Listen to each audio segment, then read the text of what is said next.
Ahmad Farg'oniy nomli viloyat axborot resurs markazida joriy yilda Farg'ona shahri mezbonlik qiladigan Universiada 2016 musobaqalariga ko'rilayotgan tayyorgarlik bo'yicha matbuot anjumani o'tkazildi. Viloyat hokimligi, O'zbekiston jurnalistlari ijodiy uyushmasi viloyat bo'limi hamkorligida tashkil etilgan anjumanda viloyatimizdagi bosma va elektron ommaviy axborot vositalari vakillari ishtirok etdi. Farg'ona shahrida mazkur musobaqani yuqori saviyada o'tkazish uchun aniq chora-tadbirlar belgilanib, muayyan ishlar amalga oshirilmoqda. Musobaqalar o'tkaziladigan 29 ta obyekt, jumladan Farg'ona davlat universiteti, Farg'ona politexnika instituti, Farg'ona olimpiya zaxiralari sport kollejida tayyorgarlik ishlari avjida. Sport zallari zamon talablari asosida ta'mirlanib, jihozlanmoqda. Farg'ona davlat universitetida 3200 o'rinli futbol maydoni, yopiq suzish havzasi, 3 ta voleybol maydoni va yengil atletika yo'laklari qurilib, foydalanishga topshirildi.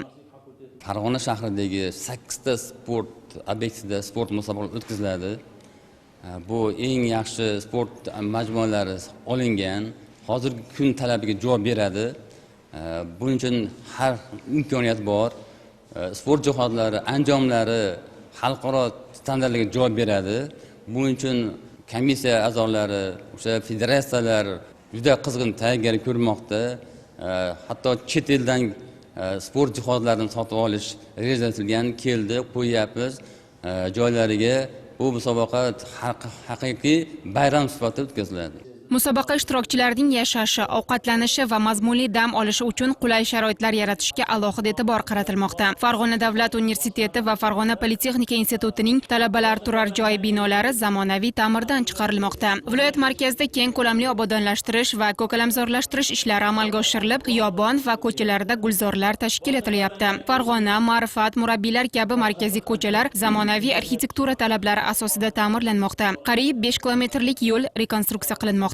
Barcha ko'chalarga Universiada, sport, yoshlikni targ'ib etuvchi panolar, shiorlar o'rnatilmoqda. Matbuot anjumanida bu borada batafsil ma'lumot berildi. Shuningdek, ushbu tadbirga farg'onalik yoshlar ham qizg'in hozirlik ko'rmoqda. Musobaqalarning saralash bahslarida viloyatdagi 5 ta oliy ta'lim muassasasida tahsil olayotgan talabalar mahoratini namoyish etdi. Hozir viloyat terma jamoasi shakllantirilib, final musobaqalarga tayyorgarlikni boshlab yubordi.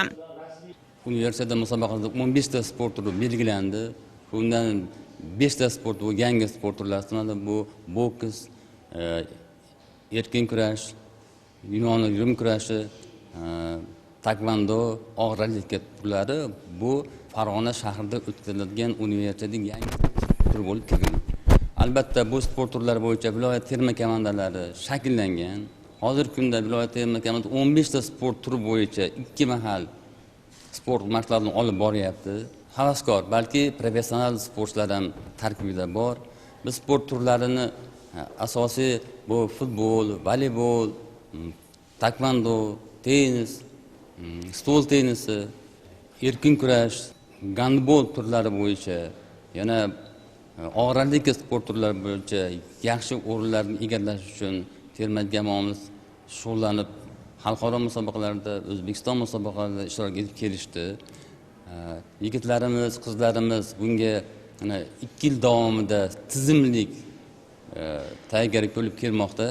Buning uchun viloyat hokimiyati, oliy o'quv yurti rektorlari, ma'muriyatlari amaliy yordam berib kelishmoqda. Sharoit yaratib berilgan. Universiada 2016 musobaqalari doirasida ishtirokchilarning madaniy hordiq chiqarishlariga ham alohida e'tibor qaratiladi. Viloyat madaniyat va sport ishlari boshqarmasi boshlig'i Ikromjon Jalilov jurnalistlarga bu borada batafsil ma'lumot berdi.